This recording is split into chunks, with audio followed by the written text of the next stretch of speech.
Bonjour tout le monde, ici Julie Châtelain et je suis très contente de vous retrouver pour la 7e émission de Sourdes et Courageuses. Cette belle émission qui met en lumière des femmes sourdes avec des parcours vraiment inspirants dans toutes les directions. Et aujourd'hui, on va avoir encore un bel éventail de 4 belles femmes. Et cette émission, évidemment, comme je vous l'ai déjà dit, mais si c'est la première fois que vous l'écoutez, eh bien, elle est interprétée. En ce moment, je suis accompagnée de Michelle Chabot. Elle interprète tout le contenu de l'émission et c'est filmé pour le rendre accessible à la communauté. Sinon, ça ferait pas de sens de faire une émission si c'est pas accessible pour la communauté sourde. Eh bien, moi, je suis très heureuse parce que là, aujourd'hui, dans mes 4 invités, on va aller explorer d'autres corps de métier. Hein, je vais le dire comme ça. On va recevoir dans cette belle émission, il va avoir, je l'ai devant moi, elle est oraliste. Et puis, elle lit sur mes lèvres en ce moment. Il y a quand même l'interprète qui signe tout le contenu, mais elle comprend ce que je dis en me regardant.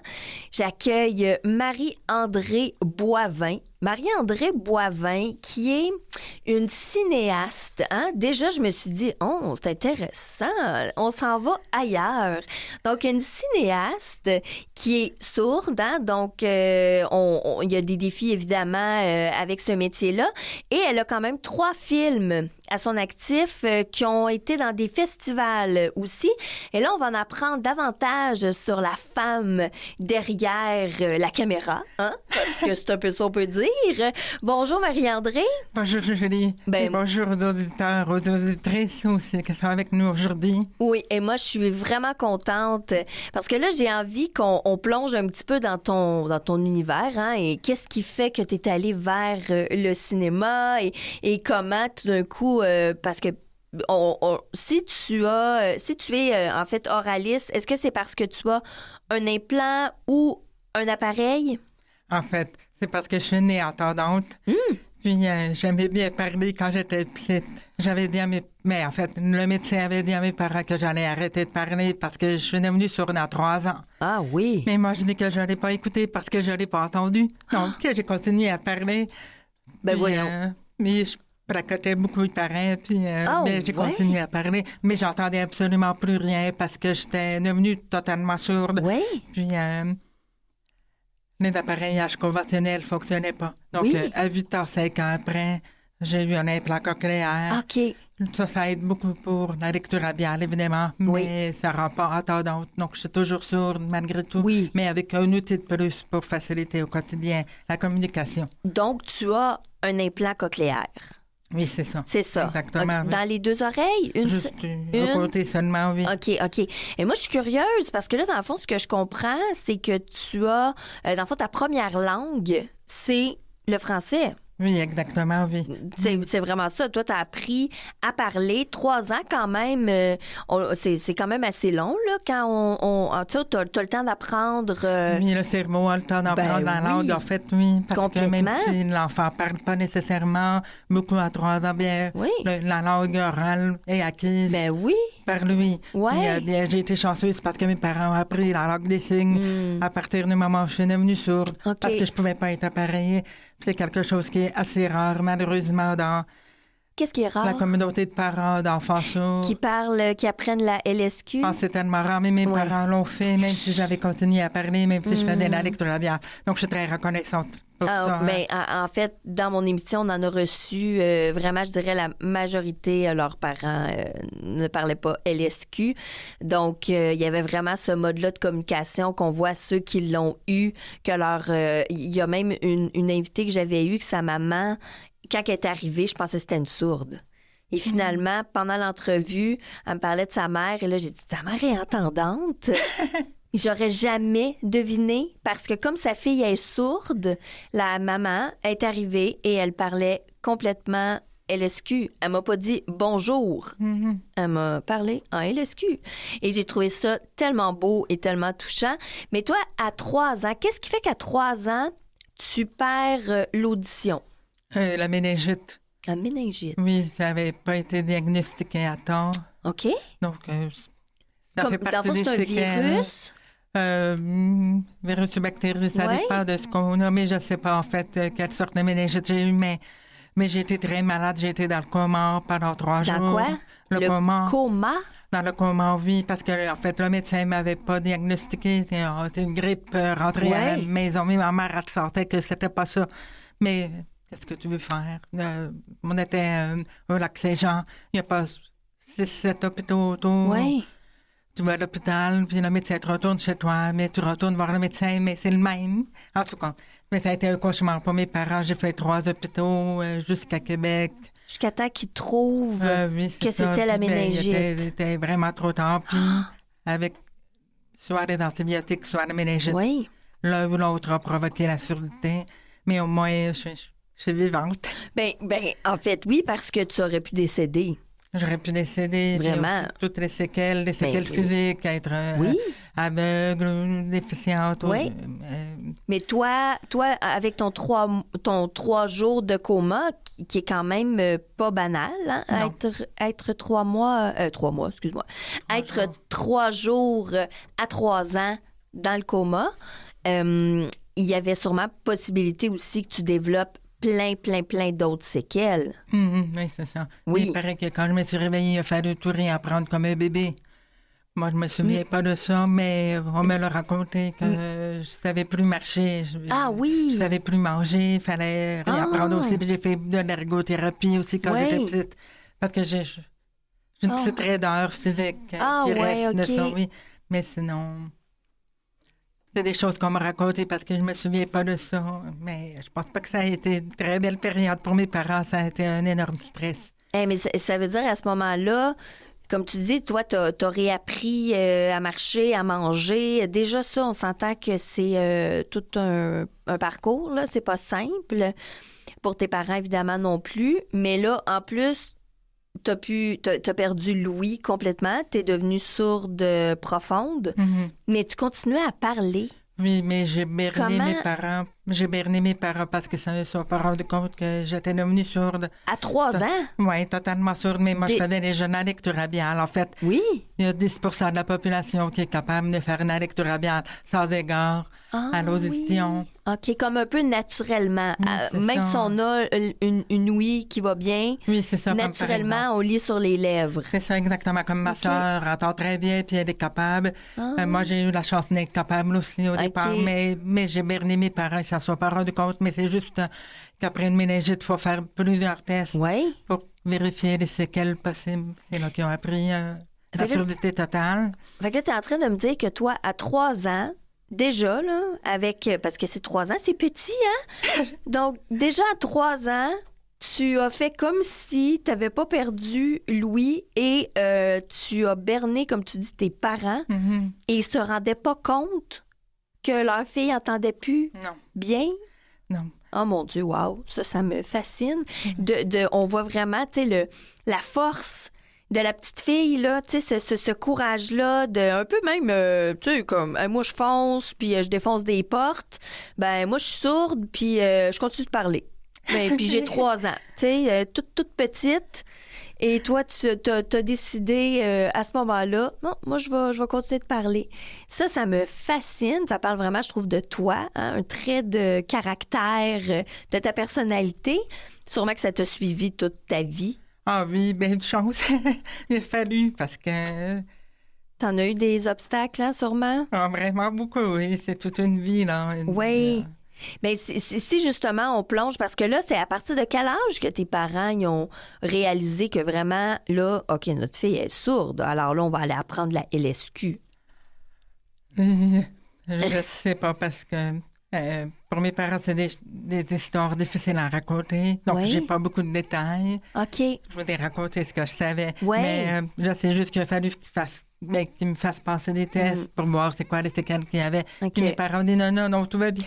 Mais j'imagine qu'il y a une peur de déni aussi. Ouais. Elle a survécu, c'est beau, Ben on oui. n'en veut pas d'autre. Oui. Mais il a fallu qu'ils me fassent passer un test d'audition. Mais c'est là qu'ils ont appris.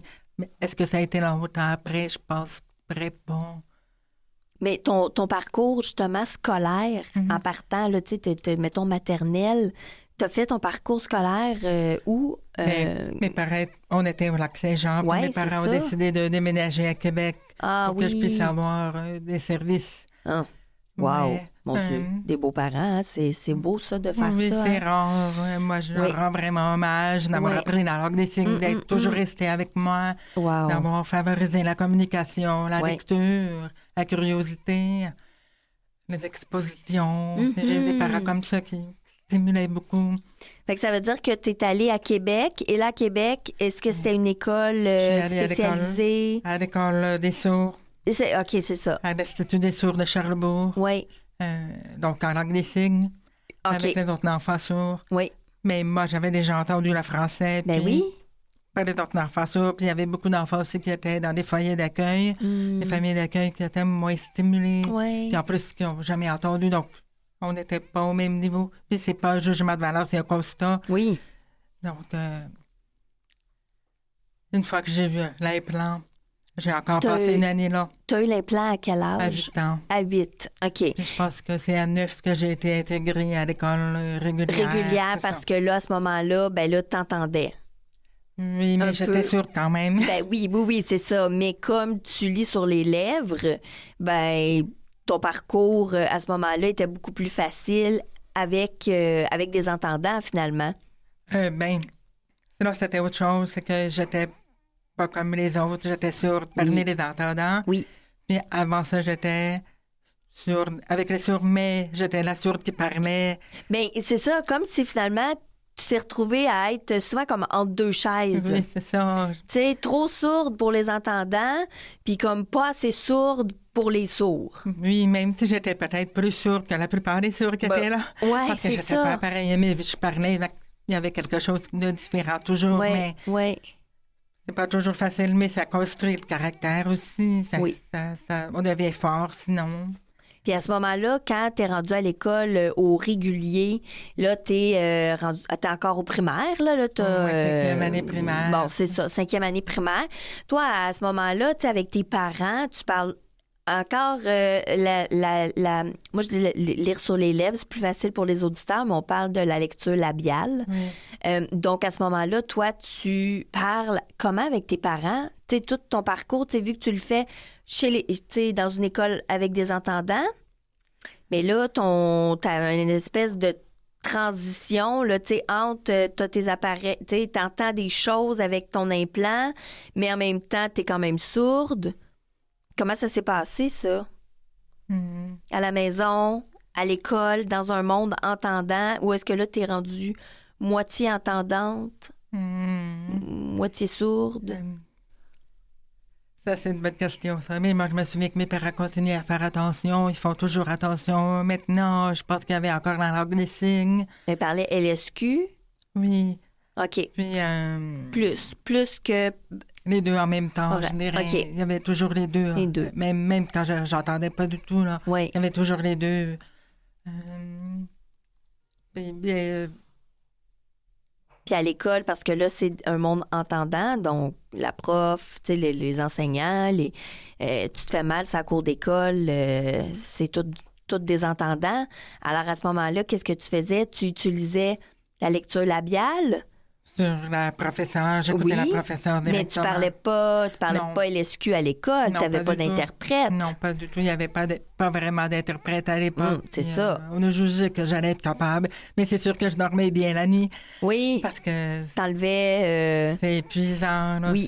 C'est beaucoup d'énergie. Mais j'avais la fierté de le faire aussi. J'étais contente d'apprendre beaucoup de choses, de voir autre chose. Mais c'est sûr que et ça laisse des séquelles.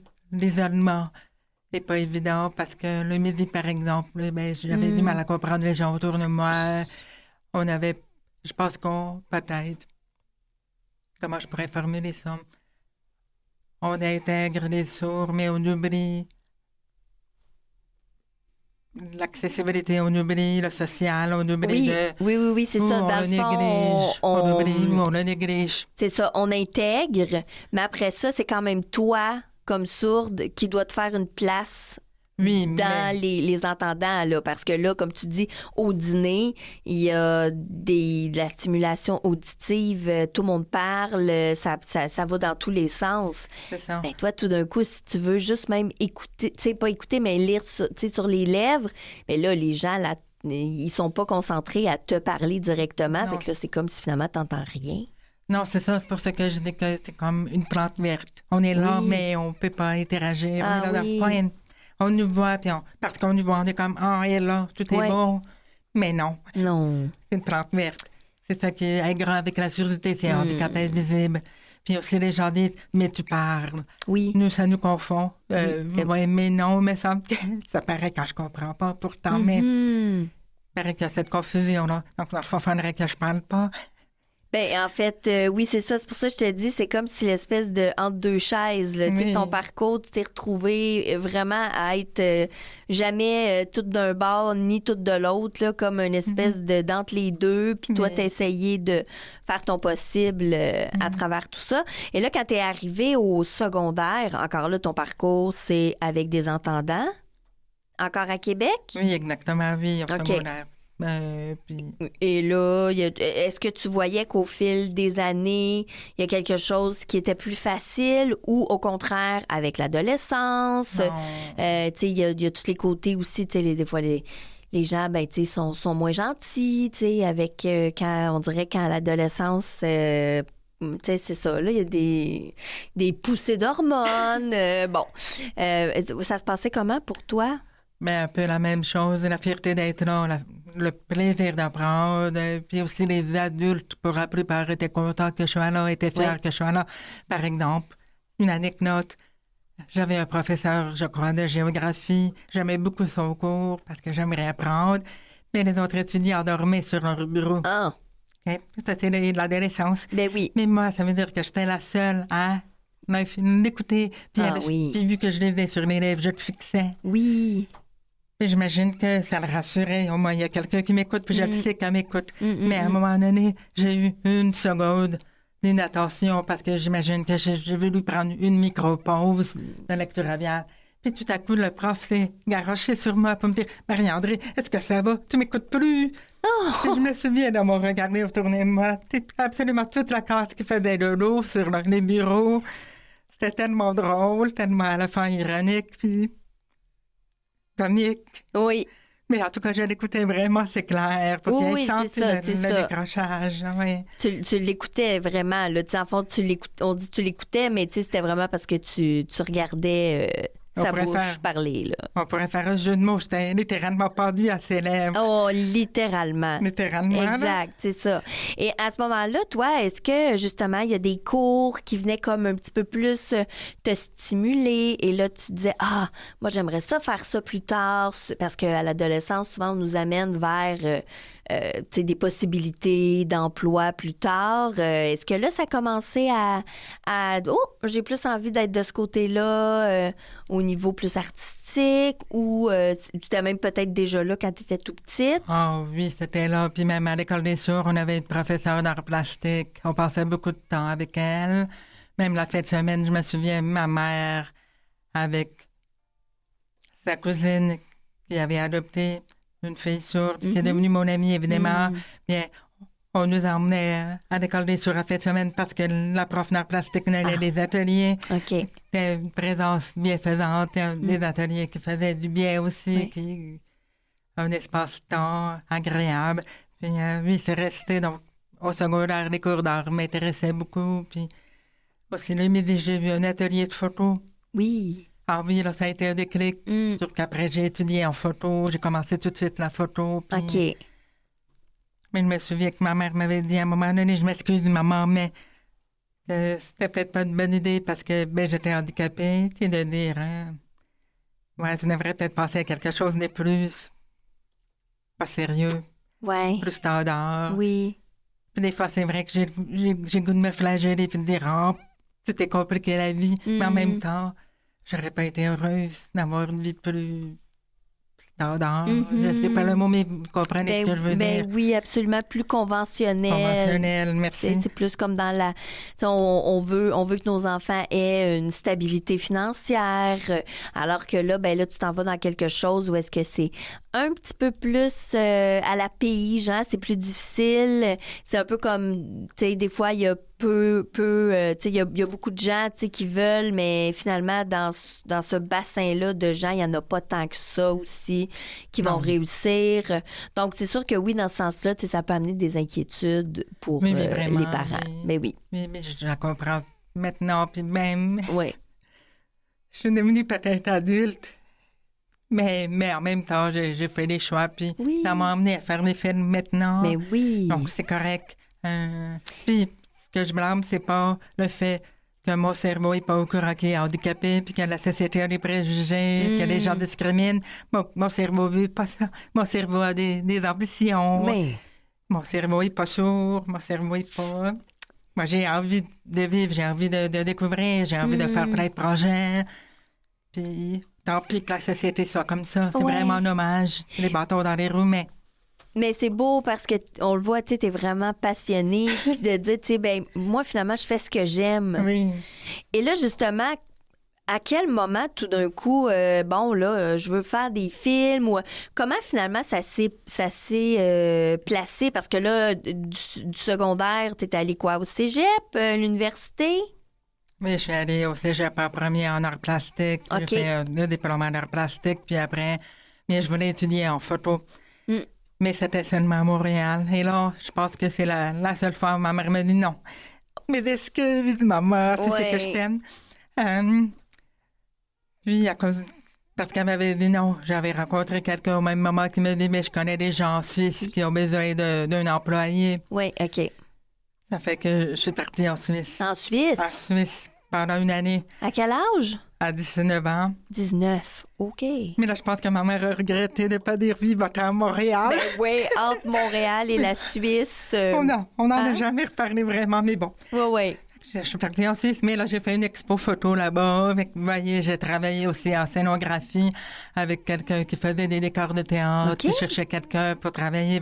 Quand même, ça m'a amené d'autres opportunités. Oui, d'autres avenues aussi, d'autres perspectives. Puis après, bien, je suis revenue à Montréal. J'ai étudié en photo. Finalement, après la Suisse, tu as fait un petit détour, mais en même temps, tu as appris plein de choses qui ont été utiles quand tu étais en Suisse. Oui. Et là, après ça, tu es revenu en photo. Donc, en photo, tu voulais être photographe?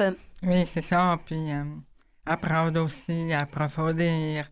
Mais je faisais déjà de la photo avant. Ouais. J'avais commencé il y a quelques années. J'avais fait une expo en Suisse.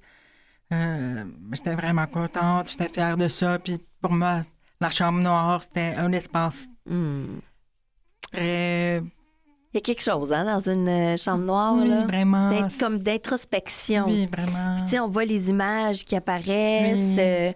En tout cas, surtout celles de l'époque, là. Maintenant, tu sais, que la technologie, ça change, mais à l'époque, quand c'est ça, tu sais, ta photo, t'apprends d'un bassin, t'amènes dans l'autre bassin, et ainsi de suite. Puis là, t'accroches la photo, puis là, tu vois l'image qui apparaît. Non, mais c'était quand même assez magique. Vraiment. Puis aussi, je pense à ça, il n'y a pas de surdité là-dedans. La seule surdité, c'est peut-être dans ta façon de faire des photos. Oui. Ta façon d'interpréter le monde, de le voir. Mais dans la chambre noire, t'es pas handicapé. Oui. C'est sombre, c'est silencieux, puis t'es concentré, t'as un focus. En tout cas. Oui. Et là. Puis justement, comme tu dis, tu sais, quand tu fais tes films, les images, c'est une femme sourde qui amène ta couleur. Oui. Qu'est-ce qu'elle a ta couleur de différent? Dans les photos, dans les films. Dans les films? Ah, les films. Ben, je vais vous raconter une autre anecdote. Ça s'est passé il y a 2 jours. Bon, parfait. Il y a quelqu'un sur Instagram qui filme les personnes âgées. OK. Dans un autre pays, je ne dirais pas où, là, mais peu importe, en fait. Pour pas l'identifier, mais c'est pas ça le sujet. Mais en fait, il disait, il y a quelqu'un dans mes témoignages qui est décédé, puis ça me fait de quoi? Mais je me rends compte qu'il continue à vivre. Je lui ai écrit pour dire, hey, mais moi aussi, ça m'est arrivé dans mes documentaires. Quelqu'un est décédé. Puis ça m'a touché parce que j'ai réalisé que j'avais fait un travail d'archive. Cette personne-là continue à vivre. Oui. Puis là, il m'a demandé qu'est-ce que je fais comme documentaire. Fait que je lui ai dit, le premier, c'est au sujet des femmes sourdes qui ont étudié à la même école avec les Sœurs de la Providence. Oh, les Sœurs de la Providence, OK. Par rapport à tout ce qui s'est passé dans les médias? Ou tu avais fait ça avant? Non, vraiment. Leur expérience à elle. Moi, je voulais aller... Mais je vais vous l'expliquer tantôt, je vais finir mon anecdote. Vas-y. Le deuxième film, c'était sur les chiens d'assistance pour les personnes sourdes. Oui. Parce que j'en ai un, puis l'amour est tellement grand, je voulais témoigner de ça. Oui. Et le troisième, c'est à propos de la pandémie, l'impact de la pandémie chez les personnes sourdes. Bon. Oui. Et là, le monsieur me répond, finalement, vous êtes plus dans le handicap. Ah. Oh my God! J'étais comme, qu'est-ce qu'il vient de dire, là? Il doit être pas gêné. Oui. C'est pas à propos du handicap, c'est des personnes. Puis ça donne à être sourde, mais est-ce que je fais des films à propos du handicap? Non. Et là, je lui ai expliqué. Je vais plus expliquer ma perspective, mais il m'a pas répondu. Non. Oh, ben là, il m'a pas répondu. Ben, il savait plus quoi dire, c'est ça. Mais en tant que personne sourde, on est effacé de la société un peu. Mais je fais pas pour autant des films sur le handicap. Vous voyez la nuance que j'essaie d'apporter? En fait, tu fais des films qui sont pas... Parce que le handicap, ça peut être associé à quelque chose de moins. Il y a comme tandis que là, on est plus dans l'empowerment, on s'élève, on célèbre finalement toutes ces femmes qui ont vraiment des parcours inspirants et toi, tu en es une. On aurait pu continuer pendant des heures. Je t'écoutais, je me disais, wow, c'est tellement inspirant. Je me suis beaucoup reconnue en toi avec cette force-là. Mais pas pour le même enjeu, parce que vu que moi, c'est un handicap visuel, mais moi aussi, j'ai été front de bœuf quand j'étais petite fille. Je me suis bien reconnue. Merci beaucoup, Marie-André. Ça m'a fait plaisir. Ça a été un grand plaisir et je suis convaincue qu'on va avoir la chance de se reparler.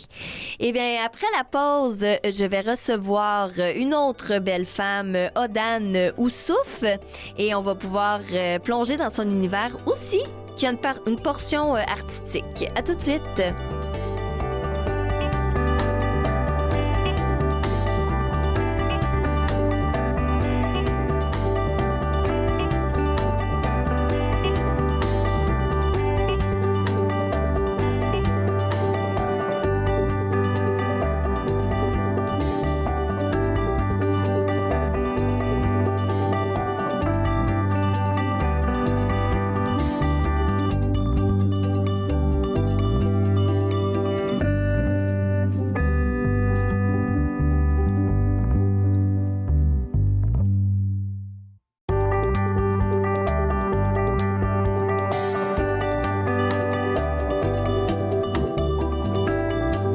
Je poursuis cette belle émission avec une autre invitée, avec un petit côté aussi, on va explorer le côté artiste. Hein? On va aller rejoindre Odane Youssouf.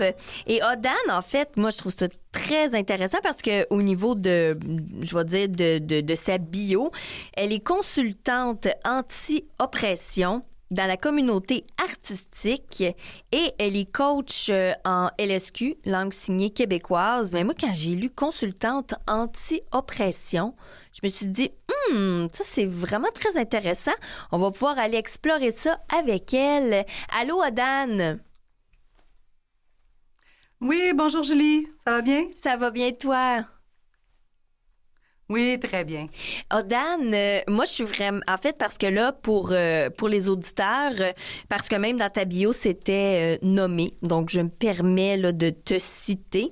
Mais c'est vraiment comment c'était défini. Là, donc, femme sourde noire d'origine somalienne. Oui. Ben c'est pour ça, tu sais, parce que là, tu sais, c'est ça, mais c'est pas moi qui dis ça, c'est vraiment toi, c'est vraiment femme sourde noire. Ça veut dire que toi, ben tu as la sourdité et aussi, ben il y a tout le côté au niveau de la diversité culturelle qui amène un second défi. Oui, exactement. Odan, moi, j'aimerais ça savoir, est-ce que tu es né en Somalie? Oui, je suis née en Somalie. OK. Donc là, moi, je suis vraiment curieuse de savoir, premièrement, est-ce que tu es née sourde ou est-ce que c'est arrivé un petit peu plus tard? Oui, en fait, je suis née sourde. Et mes parents ne savaient pas. Mes parents avaient 8 enfants, donc 5 frères, 2 sœurs, en tout pour un total de 8 enfants. Oui. Et je suis la seule sourde. Mm. Je suis la 7e enfant de mes parents.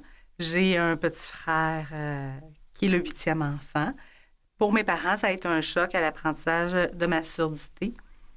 Et un de mes frères les plus vieux ont été en France, à Paris, pour la scolarisation. OK.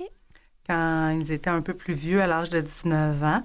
Et moi, j'étais toute petite à l'époque, j'avais 6 ou 7 ans. Mm.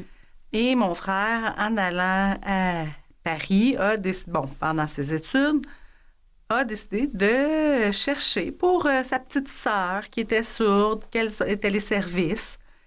Et dans son cercle d'amis à Paris, il y a quelqu'un qui les a informés que ce serait bien qu'il y avait à Toulouse une école. OK. Donc, mes parents ont décidé que j'allais aller avec mon frère, avec mes 2 plus grands frères, et que c'est eux qui allaient s'occuper de moi. Mes parents sont restés en Somalie avec le restant de la famille. OK. Mais avant ça, en fait, quand je suis née en Somalie, on a déménagé à Djibouti. OK. Et parce que à l'époque, il y avait des tensions politiques, donc on est déménagé en Djibouti. Djibouti. Djibouti. Donc mes parents sont restés là et je suis allée seule avec mes frères pour étudier. Quand on est retourné pour voir la famille, donc moi je pensais que j'allais retourner après ça à Toulouse, mais finalement mes parents ont décidé qu'on allait venir au Canada, mais j'ai pas eu d'explication face à cette décision-là, parce que mes parents connaissaient pas la langue des signes. Mm. Mais mes parents voulaient que j'aie une bonne éducation et en Somalie et en Djibouti, dans les années 80, il n'y avait pas de service pour les personnes sourdes. Donc, maintenant, en 2014, je crois qu'à partir des années 2000, il y a eu création d'une école et des services pour les personnes sourdes, mais pas à mon époque quand j'étais jeune. Et j'étais déjà au Canada OK. quand ça s'est créé. Mais là, Odan, là, finalement, ce que je comprends, c'est que toi, tu es né en Somalie avec finalement une fratrie là, de 8 enfants. Là. Donc, toi, tu es la 7e. Mais là, tes parents sont entendants, frères et sœurs entendants. Comment ça se passe pour la petite Odan? Parce que là, il y a personne qui signe Oui, avec... on faisait des gestes. OK, bon, Il y mais avait un c'est ça. cadre gestuel. OK. Et j'avais un frère, un des plus vieux, en fait, on avait quand même un bon écart d'âge. Hein? Donc, souvent, je communiquais plus avec mes sœurs et mon dernier frère. Mhm. Mais là, c'était plus un code gestuel. Avec mes parents, un peu de gestuel, on pointait, on OK. utilisait le pointer, on utilisait les objets, on utilisait la forme des objets pour désigner ce qu'on voulait, mais Oui. c'était du mime. C'était minimal. Bien, en fait, vous aviez comme un peu développé votre propre mode de communication.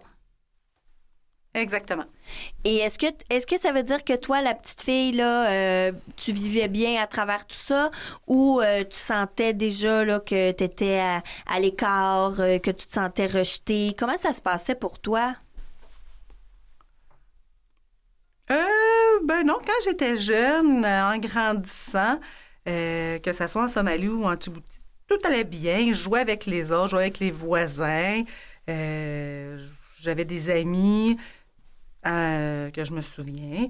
Encore aujourd'hui, à 44 ans, j'ai encore contact avec la personne qui demeurait à côté de chez moi. C'était beaucoup dans le jeu en Somalie. Quand j'ai déménagé en France et au Canada, là, il y a eu séparation avec la famille. Là, ça a été difficile. Mais sinon, j'étais toujours avec mes parents, ça allait bien. C'est quand la séparation s'est faite avec mes parents que j'ai eu le plus de choc, si on peut dire ça ainsi. Parce que là, c'est plus là qu'il y a eu des impacts. T'es allée à Toulouse à quel âge et au Canada à quel âge? À 8 ans. 8 ans, et à Toulouse. 8 ans, à Toulouse. Non, Toulouse, 6 ans. Ah oui, OK. Et jusqu'à 9 ans, où je suis arrivée au Canada. Mais je suis pas venue avec mes parents. Non, c'est ça. Donc, à 9 ans, tu mets les pieds au Canada. Avec qui? C'est qui t'accompagnait encore? Tes grands frères? Oui. Les deux? Frère et une sœur et le plus jeune de mes frères. OK. Donc, nous étions 4. Donc, les deux plus vieux de la famille avec les deux plus petits. Oui. Mon frère le plus vieux, ma sœur la plus vieille, OK. qui avait 17 ans à l'époque, Mmh. et moi, 9 ans. C'est jeune, hein, Et même? mon frère le plus vieux avait 30 ans environ, 33 ans environ, et le plus jeune, si moi j'avais 9 ans, avait 8 ans. OK, ça veut dire que toi, quand t'as 9 ans, ton frère a 30... Il a plus de 30 ans, et ta sœur a 17 ans, et t'as ton petit frère plus petit que toi là, qui a 8 ans. Ça ressemble un peu à ça, là? Oui. OK. Ça veut dire que ton grand frère aussi, là, dans le sens que lui s'est rendu un adulte, mais même pour ta sœur, 17 Oui, ans. c'était une charge. Ben oui, complètement. C'est lui qui avait la charge de s'occuper de nous. OK. Et ma sœur également avait cette charge-là. C'est elle qui gardait, dans le fond, mon frère et moi. Mais là, toi, t'arrives à 9 ans, en partant, ben là, t'es arrivé au Canada, t'es-tu arrivé tout de suite au Québec? Quand on est arrivé, en fait, c'est une histoire qui est assez longue.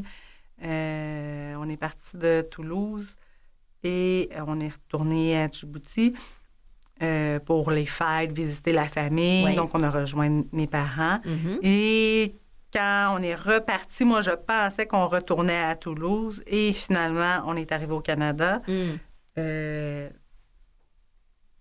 Donc, mon père, moi, mon frère le plus jeune et ma sœur et mon père, en fait, mon père est venu nous mener. OK. Il est venu nous reconduire aux États-Unis Mm-hmm. pour le passage aux douanes vers le Canada. OK. Donc, avant les douanes, on était aux États-Unis, c'était à Washington, D.C. Mm-hmm. Et, bon, on avait du plaisir. Mon père était là, je me sentais en sécurité parce Ouais. qu'il était là. Ouais. Je pouvais communiquer avec eux. Ils me montraient, dans le fond, le frigidaire, comment ça fonctionne, le congélateur. Puis là, ils m'expliquaient que j'allais en avoir un, mais je trouvais qu'ils me montraient beaucoup de choses. Ils me montraient beaucoup de choses pour que je comprenne des choses, mais je comprenais pas là où ils voulaient en venir. OK. Et quand on a passé les douanes pour le Canada, mon père, c'est à ce moment-là qu'il m'a dit qu'il nous quittait. OK. Et là, nous, on a passé les douanes et pas mon père. OK. Et là, on est allé à Montréal. Vous êtes allé à Montréal. Oh, OK. Toi, à 9 ans, ton papa t'annonce ça, là, aux douanes. Vous partez ensemble, moi, je viens pas avec vous. Et quand même, hein, c'est un gros choc pour la petite fille. Oui. Vraiment. Puis tu disais, quand ton père était là, tu te sentais en sécurité. Quand tu es arrivé à Montréal et que, ben là, finalement, papa est plus là, est-ce que tu te sentais Autant sécurité avec ton grand frère? Ça a été un traumatisme. Ça a été long. Ça a pris plusieurs semaines à m'en remettre, où j'ai pleuré.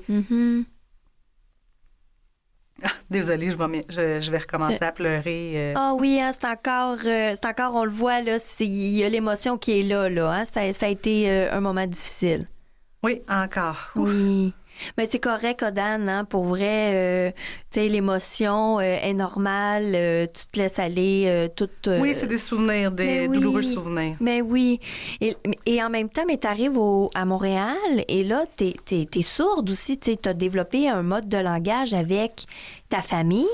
Mais là, est-ce qu'il y a eu comme un moment où est-ce que ça aussi, ça a été un choc, la barrière, parce que là, tu sais pas la LSQ. Tu parles avec des gestes avec ta famille, vous pointez, vous comprenez. Mais là, tu arrives quand même à Montréal, la grande ville. Comment ça s'est passé pour toi?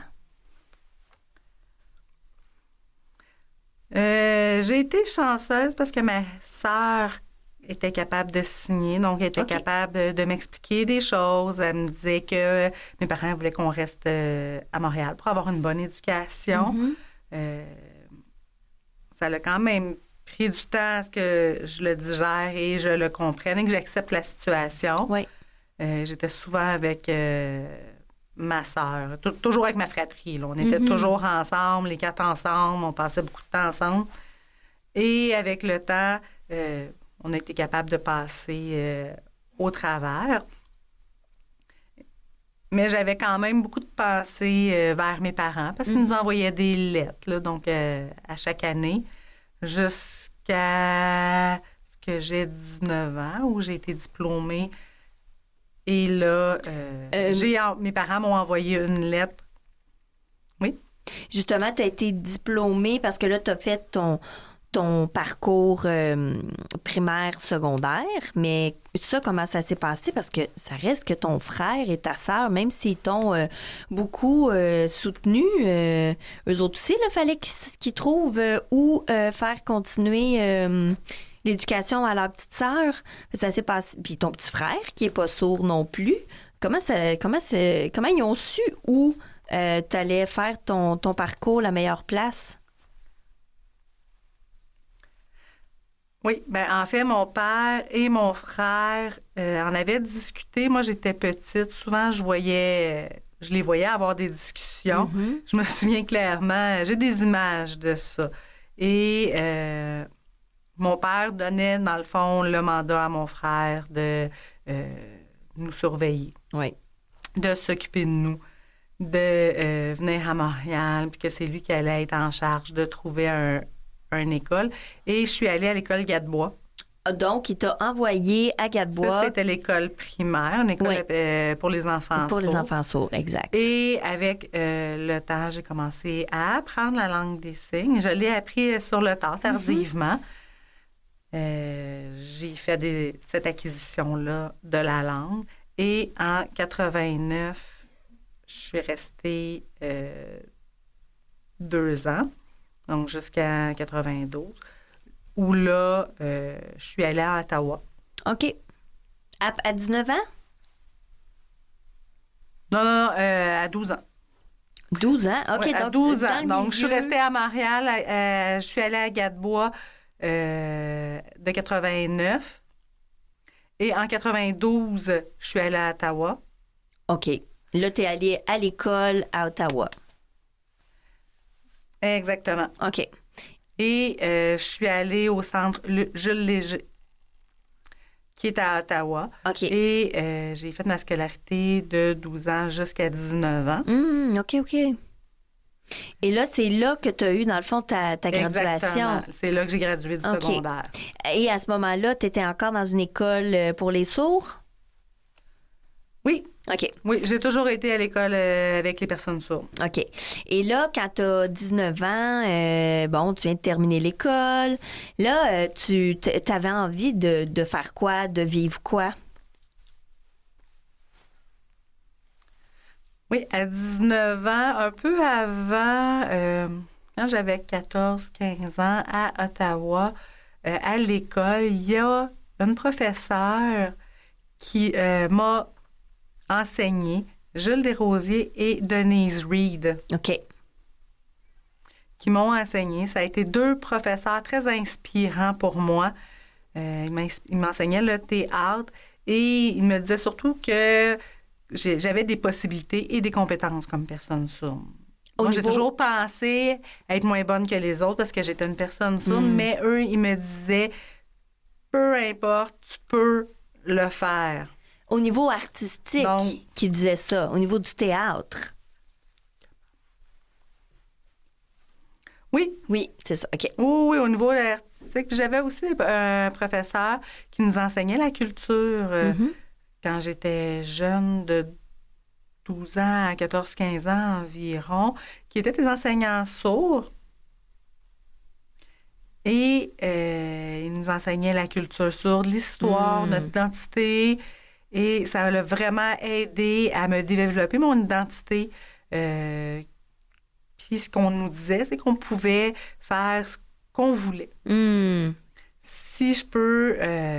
ça m'a vraiment inspiré, développer la confiance en moi pour pouvoir suivre mon chemin, mes volontés. Et donc, je remercie grandement ces professeurs-là, parce que s'ils n'avaient pas été là, probablement que j'aurais bifurqué vers d'autres voies et j'aurais été vers plus d'obstacles, mais ils m'ont permis de m'ouvrir. Ça veut dire que toi, justement, ben c'est vraiment je vais dire, l'environnement artistique qui t'a interpellé, parce que là, on voit, tu es une multidisciplinaire, là, poète, comédienne, tu es vraiment à ce niveau-là très impliquée. Est-ce que tu vis de ton art?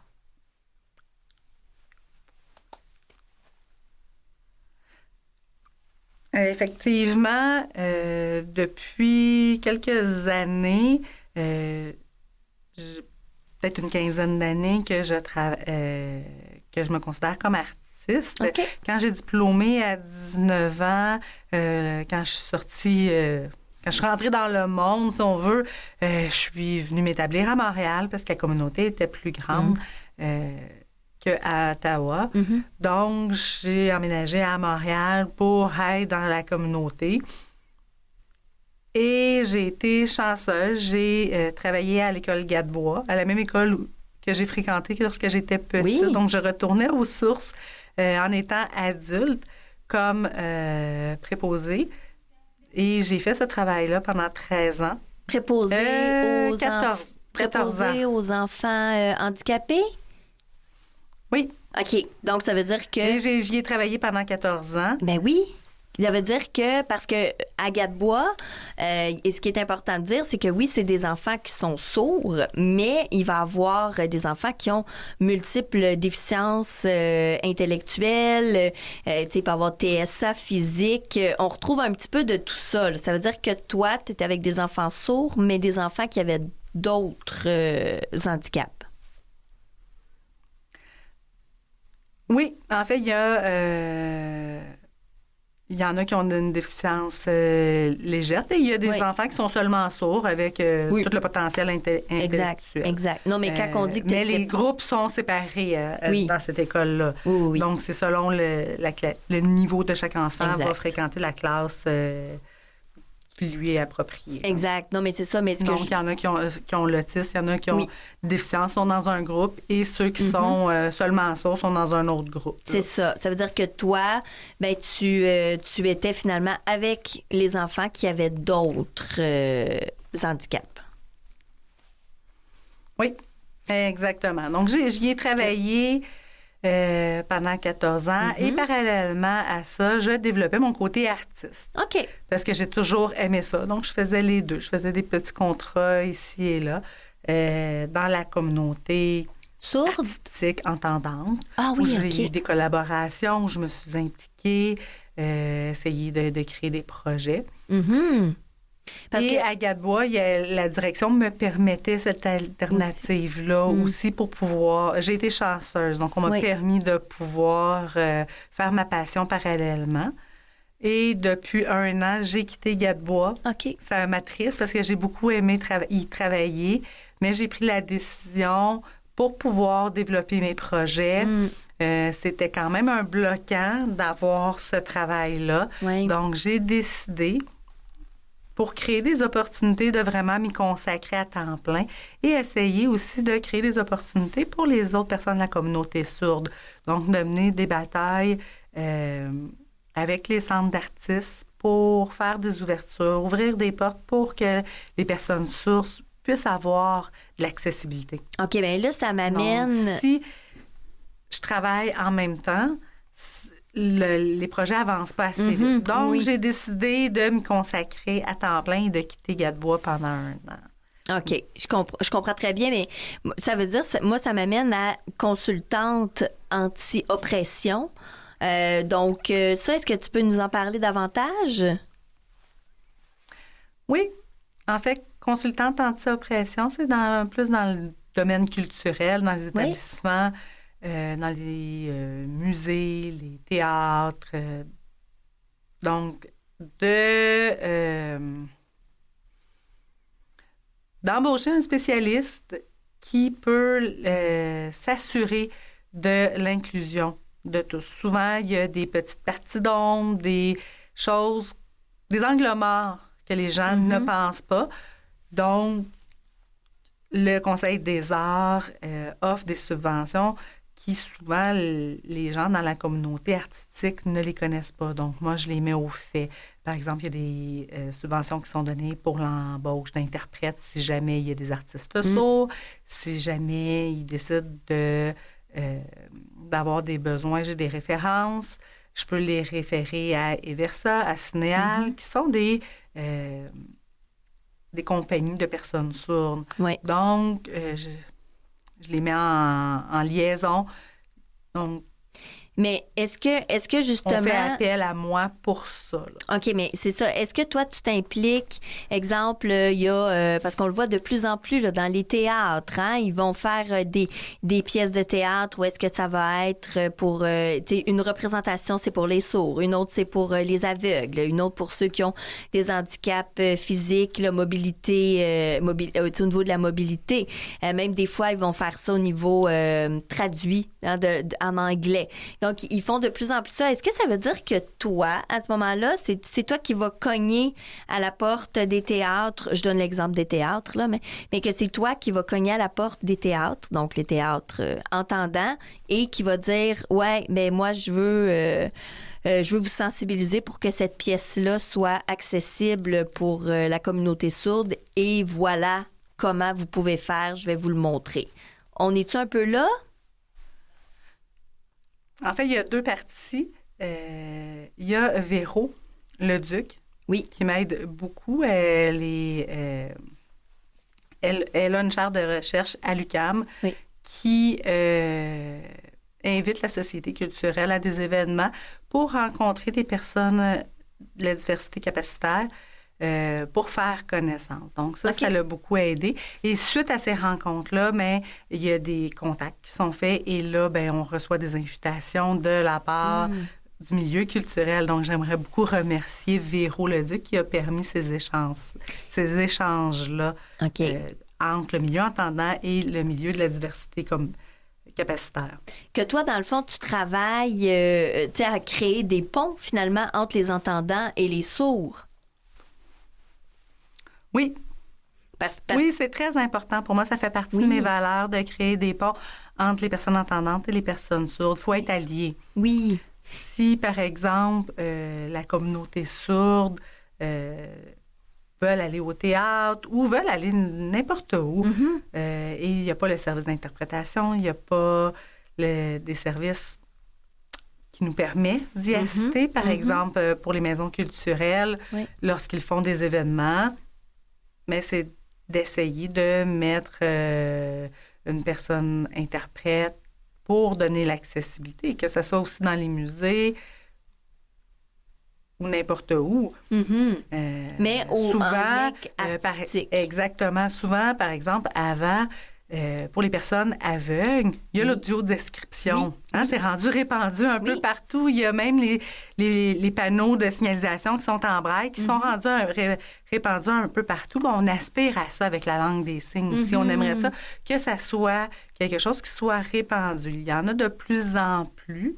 Depuis le COVID, il y a eu une belle progression et une belle ouverture de la part de la société à ajouter ça. Et Odane, c'est vraiment super intéressant. Est-ce que tu as un lien ou est-ce que les gens peuvent te rejoindre?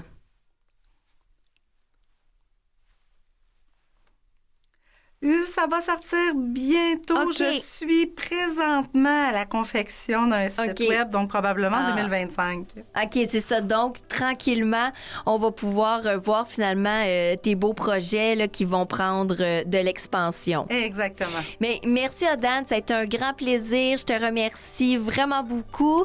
Puis, c'est la fin de cette belle émission. J'ai eu des superbes invités. Je remercie évidemment Mathieu Tessier à la mise en onde, l'interprète Michel Chabot. Et nous, on se retrouve la semaine prochaine pour une autre belle émission de Sourdes et Courageuses. Bye bye tout le monde!